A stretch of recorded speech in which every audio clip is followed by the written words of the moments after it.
میں اپنے بزرگوں کا شکریہ ادا کرنا چاہتا ہوں. آپ لوگوں نے تکلیف اٹھائی، اس کا احساس کیا، اس ضرورت کا احساس کیا، اور کچھ لوگ سینکڑوں میل سے، کچھ لوگ ہزاروں میل سے سفر کر کے اس موسم کی تنگی کے حالت میں، آسام میں فلڈ ہے زبردست، اس حالت میں آسام کے لوگ، منی پور کے لوگ، تریپورہ کے لوگ،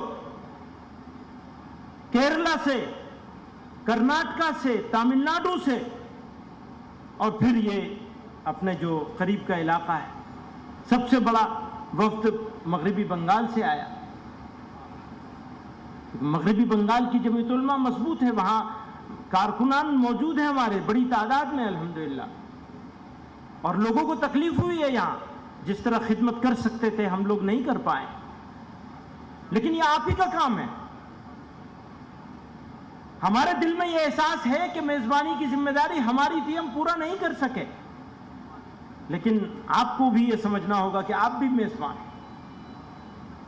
پھر بھی ہم معذرت کے طلبگار ہیں، معافی کے طلبگار ہیں ہر چیز پہ. لیکن سمجھوتا ہو سکتا ہے، پر پالیسی پہ کوئی سمجھوتا نہیں ہوگا، نظریے پہ کوئی سمجھوتا نہیں ہوگا. ہماری آئیڈیالوجی جو ہمارے بزرگوں سے ہم کو ملی ہے،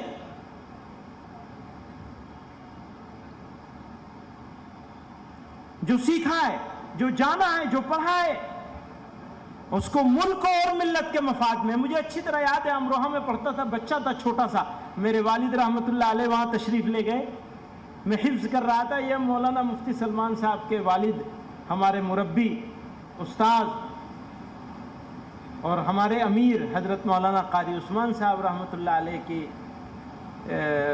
تربیت میں، ان کی نگرانی میں میرا انہی کے گھر رہتا تھا، مفتی سلمان صاحب کے.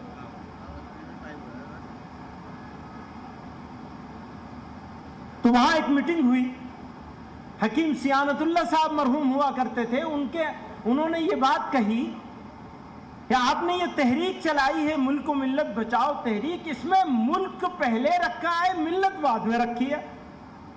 اس کا الٹا ہونا چاہیے تھا، ملت اور ملک بچاؤ تحریک. آپ سمجھ رہے ہیں؟ پہلے ملت آنی چاہیے تھی، پھر ملک آنا چاہیے تھا. حضرت رحمت اللہ علیہ نے مسکرا کے فرمایا، اگر ملک نہیں بچے گا تو ملت کہاں سے بچے گی؟ اس لیے پہلے ملک بچانا ہے.